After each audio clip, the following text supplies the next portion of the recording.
សួស្តីបាទអ្នកទាំងអស់គ្នាជាទីអ្នករលឹកនិងជាទីគោរពស្រឡាញ់របស់បាទសម្រាប់ថ្ងៃទី30នេះផងដែរ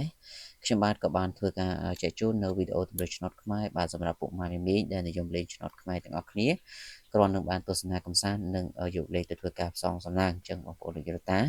កុំភ្លេចធ្វើការជួយចុចជាវចុច Subscribe បណ្ណាមួយហើយដាក់សញ្ញារូបកណ្ដឹងទៅបងប្អូននឹងទទួលបាននៅវីដេអូថ្មីៗដែលខ្ញុំបាទនឹងធ្វើការអាប់ឡូតជូនទៅកាន់បងប្អូនជារៀងរាល់ថ្ងៃហើយបងប្អូននឹងត្រូវឆ្នោតនឹងទទួលបាននូវលាភសំណាងជារៀងរាល់ថ្ងៃផងដែរអញ្ចឹងបងប្អូនទាំងអស់គ្នាបាទកុំឲ្យខាត់ពេលយូរយើងចូលទៅកាន់តម្រុយដែលខ្ញុំបាទនឹងធ្វើការរៀបចំចែកជូនទៅកាន់បងប្អូនតែម្ដងបាទអញ្ចឹងសម្រាប់ឆ្នោតខ្មែរលូតេរីវេលាម៉ោង 10:35 នាទីព្រឹកបាទសម្រាប់ថ្ងៃនេះបាទពុកម៉ែបងប្អូនសម្រាប់ធ្វើការអូខ្ទង់គឺសូមបងប្អូនធ្វើការអូខ្ទង់5និងខ្ទង់6បាទហើយចំណែកឯលេខបុកវិញបាទគឺចំពោះខ្ទង់5ខ្ទង់6នេះយើងក៏មានលេខបុក3គ្រាប់ដើម្បីឲ្យបងប្អូនធ្វើការបុកពុក ABCD គឺបងប្អូនអាចធ្វើការបុកបានគឺ52 53 67បាទសម្រាប់ធ្វើការផ្សងសំណាងនៅឆ្នោតម៉ោង 10:35 នាទីព្រឹកសម្រាប់ឆ្នោតយួនឆ្នោតខ្មែរបាទខ្មែរលូតេរីហ្នឹងបាទចឹងបងប្អូនកុំភ្លេចធ្វើការជួយចុច Subscribe ម្នាក់មួយបាទហើយដាក់សញ្ញារូបកណ្ដឹងផងបាទចឹងសម្រាប់លោកយល់តាមបងប្អូនដែលចង់បានលេខ VIP ដែលខ្ញុំបាទតែងតែធ្វើការចែកជូនទៅកាន់បងប្អូនសម្រាប់ម៉ោង1នេះគឺបងប្អូនទាំងអស់គ្នាគ្រាន់តែធ្វើការតាក់ទងមកតាម Telegram ក៏បានឬក៏អាច call ដោយផ្ទាល់ក៏បានតាម068 49 37 88នេះបាននោះបងប្អូននឹងទទួលបាននៅលេខ VIP 2គ្រាប់យកទៅធ្វើការបុកបានហើយតាក់ទងនឹងសេវាហ្នឹងគឺបងប្អូនសេវាតាមទឹកចិត្តទេបងប្អូនលេងចំហើយចាំជូនសេវាលោកគ្រូតាមក្រោយបានចឹងទៅបងប្អូនទាំងអស់គ្នាអាចធ្វើការឆាតមកសុំឬក៏ call មកសុំបានបាទទាំងអស់គ្នា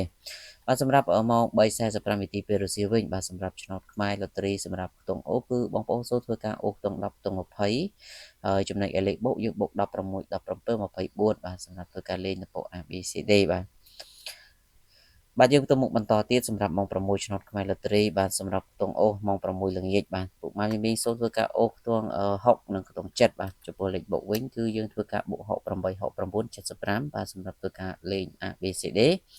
ឆ្នោតម៉ោង6:00នាទីពេលល្ងាចឆ្នោតខ្មែរបាទបញ្ជាក់ឆ្នោតខ្មែរបងប្អូនពុកម៉ែវិញហើយសម្រាប់ម៉ោង7:45នាទីវិញបាទចំពោះម៉ោង7:45នាទីពេលយប់ដូចជាថាបងប្អូនសូមលេងខ្ទង់9ខ្ទង់8បានហើយចំណែកលេខបុកយើងបុក92 93 87ជាស្រ័យ81បាទ92 93 81សម្រាប់ធ្វើការលេង ABCD បាទសម្រាប់ឆ្នោតខ្មែរម៉ោង7:45នាទីពេលយប់បាទអញ្ចឹងទីនេះគឺជាឆ្នោតខ្មែរលូតេរីសម្រាប់5ម៉ោងតែម្ដងសម្រាប់ចែកជូនទៅកាន់យុទ្ធតាបងប្អូនអញ្ចឹងកុំភ្លេចបាទអ្នកដែលចង់បានលេខល្អៗជារៀងរាល់ថ្ងៃជួយចុចជាវជួយ Subscribe ទាំងអស់គ្នាបាទហើយនឹងទទួលបាននូវលាភសំណាងផងដែរអញ្ចឹងខ្ញុំបាទក៏សូមអរគុណ